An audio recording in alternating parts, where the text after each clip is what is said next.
my name is Molly. I'm from the Clinton County Health Department. I'm happy to come up here and talk with you all a little bit quickly here about buying fresh, eating local. So how many of you do a decent amount of your shopping at the local farmers markets and farm stands for fruits and vegetables? Something you do pretty regularly, not all the time, a little bit of a mix? Mix. Okay. So one of the reasons why we really like to promote eating local fresh produce is, one, we love fruits and vegetables, right? We're the health department, fruits and vegetables, right up there for us. But we also like to support our local farmers. We have quite a few in our area that do an awesome job with what they do. We like to support them. But also, the less time it takes for those fruits and vegetables to get from the ground or the tree or however they happen to grow to your table, the more nutrients they're going to have. So the average, say, a tomato that if you bought it at the grocery store, if it wasn't a local tomato, they actually say the average travel distance for that tomato is 1,500 miles. Okay, that's how far it's come. So if you actually think about how long and every mile along the way, right, it's losing a little bit of its nutritional value each step of the way. Not a ton, still very good for you, right? We're never going to turn down you eating a fresh fruit or vegetable, no matter where it came from. But if we can grow things like tomatoes here locally, you buy it from a farmer here, it's going to get to your table faster, it's going to have more of those nutrients in it when you actually eat it. Obviously, there's some fruits and vegetables that we are not going to grow here. That's never going to happen, so you're going to have to be okay with that little bit of a travel. It's actually about the distance to Miami. So, there's some things that Miami can grow that we cannot, which is fine. We'll allow that. But for our local fresh fruits and vegetables, buying local does typically mean buying fresh. The farmers usually at the farm stands, they probably picked that yesterday, maybe even this morning. So it is as fresh as it can be. They also, what we found with working with a lot of the local farmers, they love selling their produce to you. They love when you come to their stands. They love talking to you about their produce, answering questions. They're wonderful. Their passion is farming it and doing that. So if you think about something that you really like to do yourself, whether it be reading, drawing, athletic activities, one of those things that you're just so passionate about, you feel like you could talk to someone about it all day. That's what it's like for the farmers. So you're never a bother when you're talking to them at the farm stands. They are happy to share that passion with you. They have lots of great tips and tricks for preparing fresh fruits and vegetables. If you're not sure what something is, they can explain it to you. If you've never had it, they might let you try it. If you are just over the same way of preparing carrots that you just couldn't possibly do that again, they might have a new fresh take on it they'll say, this is really the way that I like best to eat this particular fruit or vegetable.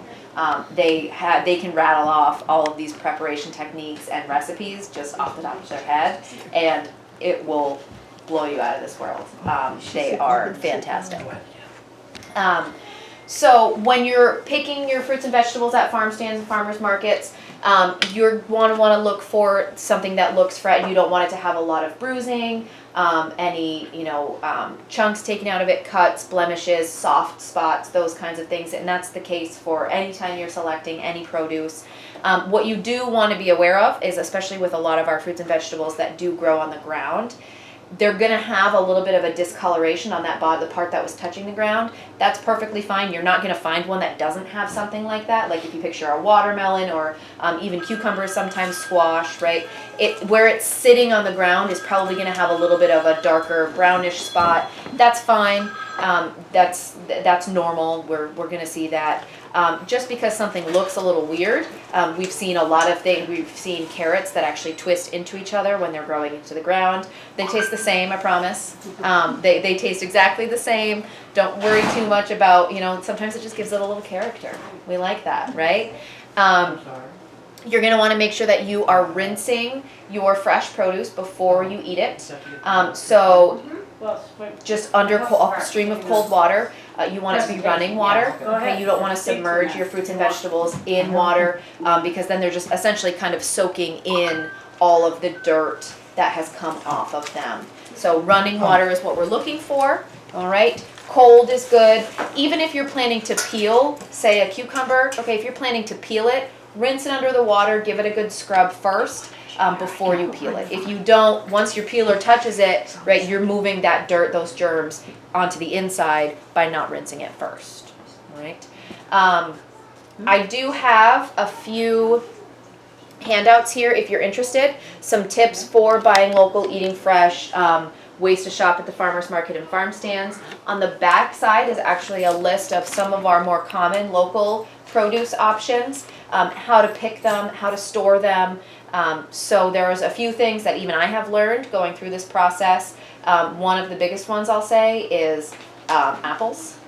They're supposed to be in the refrigerator. I have always kept my apples on the counter in a bowl because that's what my mom did. That's just what I knew. Refrigerator. And I've made that change, and they're so much more crisp that way. They last so much longer. It turns out if you actually store fruit properly, it does last longer. So all of the different things that you're going to be looking for when you're picking out fresh produce. Again, like I said, with vegetables especially, you don't want the blemishes, the soft spots, things like that. With your fruits, typically, and some of you, I mean, a tomato, technically, botanically a fruit, legally a vegetable, but you want it to feel heavy for its size. So if you pick up, you know, a tomato and you think, you know what, actually that feels a little bit heavier than it looks, then it's probably very ripe, very good selection for that particular day. Okay. Sometimes you can also tell by the sweetness, especially with fruit, you'll be able to smell that sweet smell coming from it that will help you select that.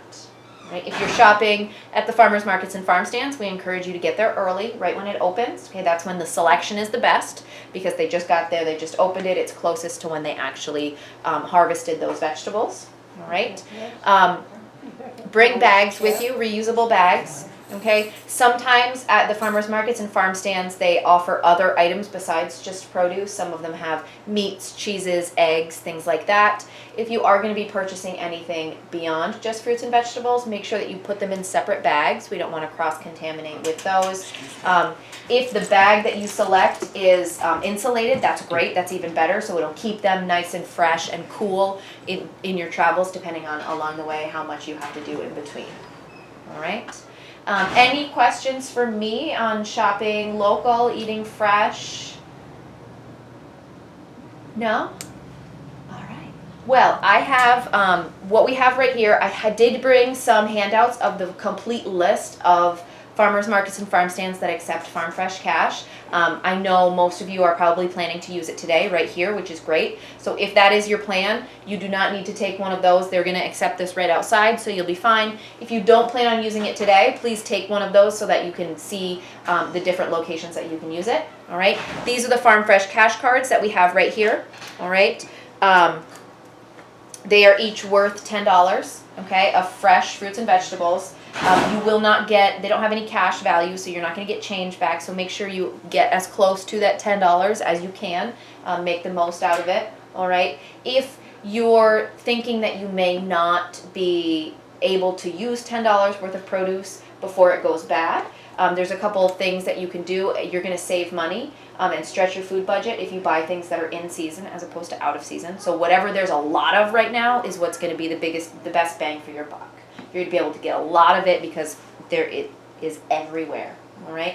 With some of that, you can do what's called blanching with your vegetables. So essentially, you're going to put it in some boiling water really fast and then immediately cool it down. Okay, in ice water, then you'll put it in, you'll dry it off, and you can freeze it, and it'll last much longer in your freezer. And that blanching process, the heating it up and cooling it down quickly, holds all of those nutrients inside. Okay, you can also freeze fruits, strawberries, blueberries, things like that. Again, you'll want to rinse them, dry them off good, and then you'll be able to put those in airtight containers as well and freeze those. So I recommend those two ideas if you're thinking that you're not going to get to $10 worth of produce, that you can follow those processes and keep them fresh longer throughout the season. All right. Any questions, everybody? Just okay. So I'll stand out here. I'll give everybody a card on your way out. I appreciate you all being here and taking the time to hear this. If you have any other questions as you see me on the way out, I'll hang around a little while and feel free to ask. Okay. Thank you so much. Molly Flynn, Clinton County Health Department. What's your title, Molly? I am a senior public health educator. Okay. Is there initials for that? Public health. We call public health educators PHE. I work in the Division of Health Planning and Promotion, so that's HPP is kind of what we call it. So that's Senior Public Health Educator in the Division of Health Planning and Promotion. For the CCHD. For the CCHD, exactly. All right. And before that, you were the CCUYC. I was, yes, in another life, Youth Bureau. Youth Commission, I call it, but Youth Bureau. Yep. That wasn't much more than a year ago, was it? Just over a year ago, yes. All right. So you're same employer, but a different room to walk into every day. Yes, exactly. All right. So what is this program here today all about? This program is about food access, so that's, generally the ability to access healthy food options. There's a lot of different barriers that come into play when you're talking about food access. The obvious one is financial, it's monetary. If you cannot afford to actually purchase them, having fresh fruits and vegetables available locally, or healthy food options in general available near you would be another obstacle. If you don't live near a grocery store, you don't live near a farmer's market, a farm stand, you don't have transportation to a farmer's market or farm stand, that can be an obstacle that you would have to overcome. If you don't know what a healthy diet would be, and then one that a lot of us forget about would be not knowing how to prepare or pick out, you know what it means to have a healthy diet, but you don't know how to cook something that would have all of those principles. So there's a lot of things that come into play when we talk about food access, but essentially we are trying to give everyone in our community the best access to healthy foods. And sometimes not cooking it is the best option too. I know when it comes to broccoli, I like raw broccoli, but cooked them not so much. I feel the same way about mushrooms. Raw mushrooms, great in a salad. I can do them. Cooked mushrooms, a little too slimy for me. But raw, I'll eat raw mushrooms all day. Okay. So this presentation today, are you doing this around the county? We are. We're doing. We have a lot of different activities that are going on right now with our food access kind of program that we're doing. We're doing some free cooking classes where that's actually targeting the idea of not knowing how to prepare the options for you. They're absolutely free. You can call us to register for those classes. We have space for about 10 people per class. We're going to be doing those through the end of October. We do about one a week. Those are in Plattsburgh. We're doing them with Cornell Cooperative Extension, and they take place on the base, so they're fairly centrally located. They're an hour long, and they alternate between Mondays and Thursdays. They have fun little catchy names that the nutrition aide that's been working on that project has come up with, and they're all very different, but also keeping in mind the seasonal options that we have. So following us on Facebook, on social media, Facebook, Instagram, Twitter, I would say is the easiest, fastest way to find out what we're up to. That's the first place we're going to post all of that, but you can always give us a call to see what else is going on.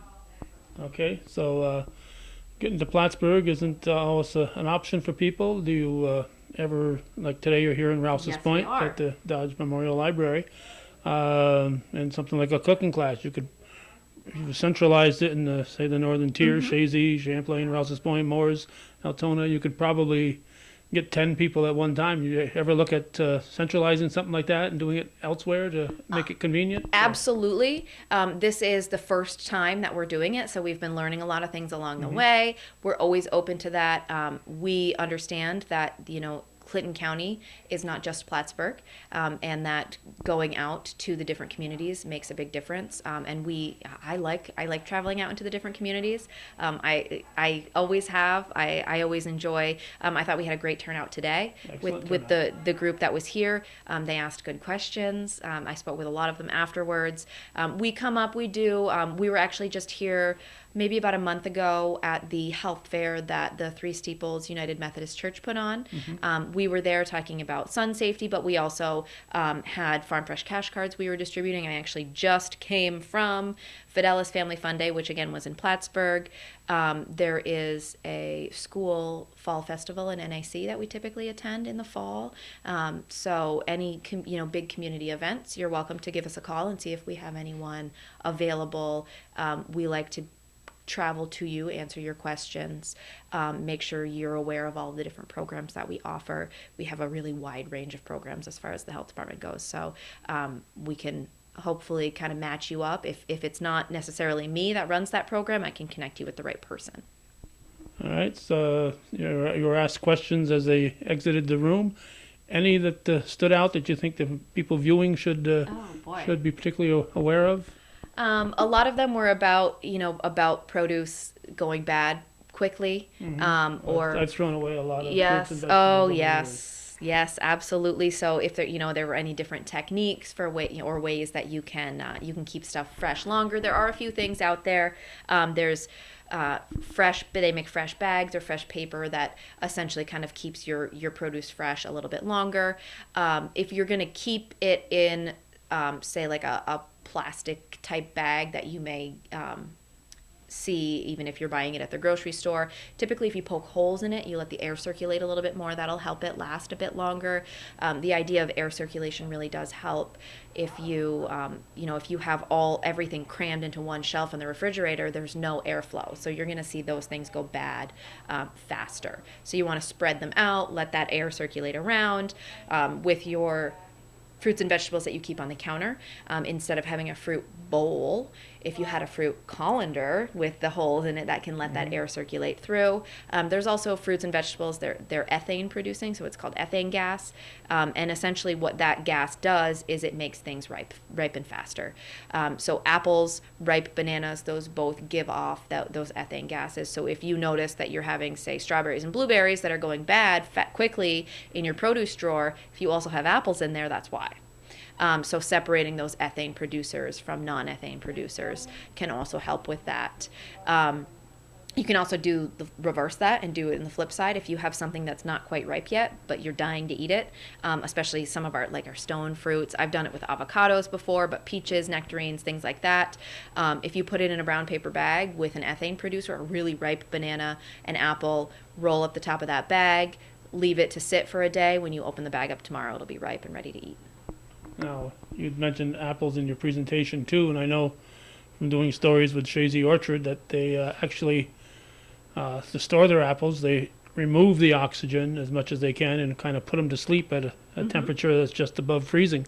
So putting them in your fridge is a good idea, but I'd also think that keeping them contained without the holes might be a good idea for apples, not to have them breathing so much because they want them to sleep to preserve them. Right. I would guess that they probably, and I don't know, they probably still have them in an area where there's still a little bit of circulation. They will, they are ethane producers, but they're also going to put that off on each other too. So the more contained they are in that little bag, that ethane gas is still in there.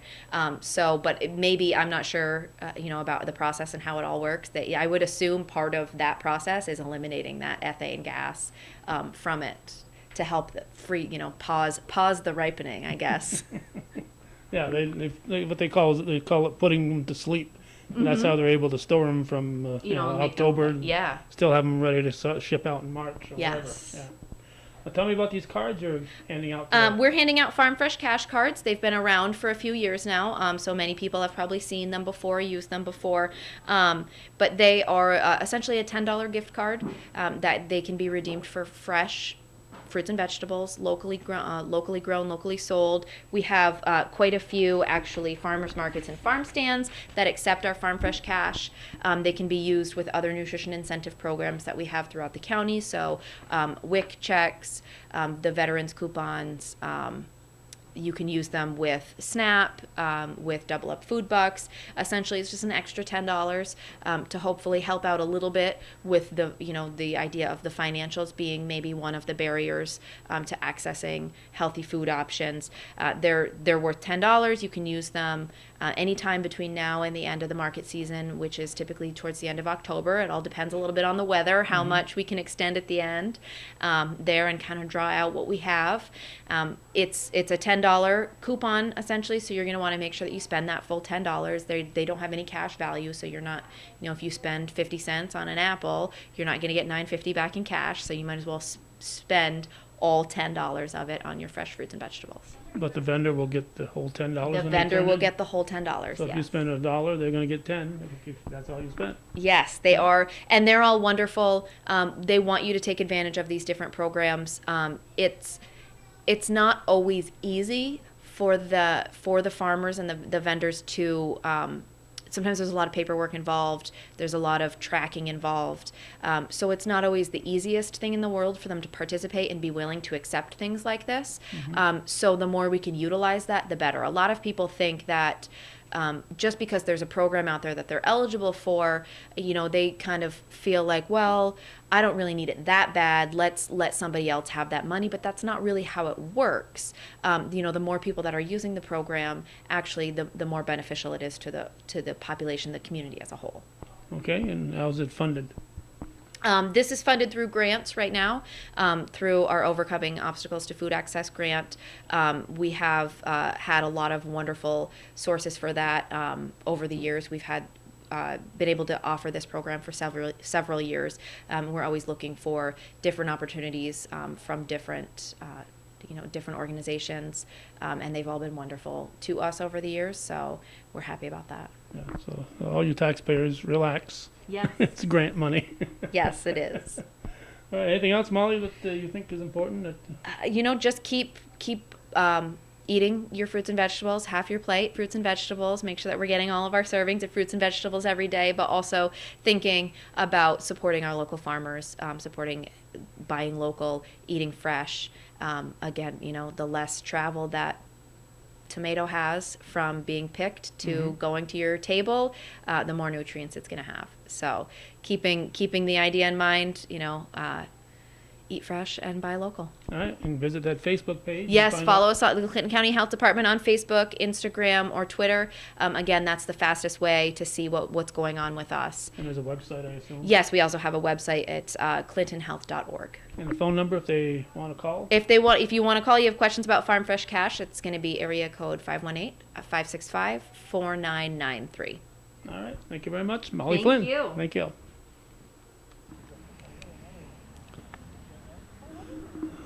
This is where we've been on the library, and this is the weekly Friday afternoon farmers market that goes on right here and the lawn at the Dodge Memorial Library. And folks I'm sure, came out here and took advantage of that gift card. And these folks are here every week through the season, along with other places and other towns. So, Calvin Castine signing off. Viewer supported local television, hometown cable.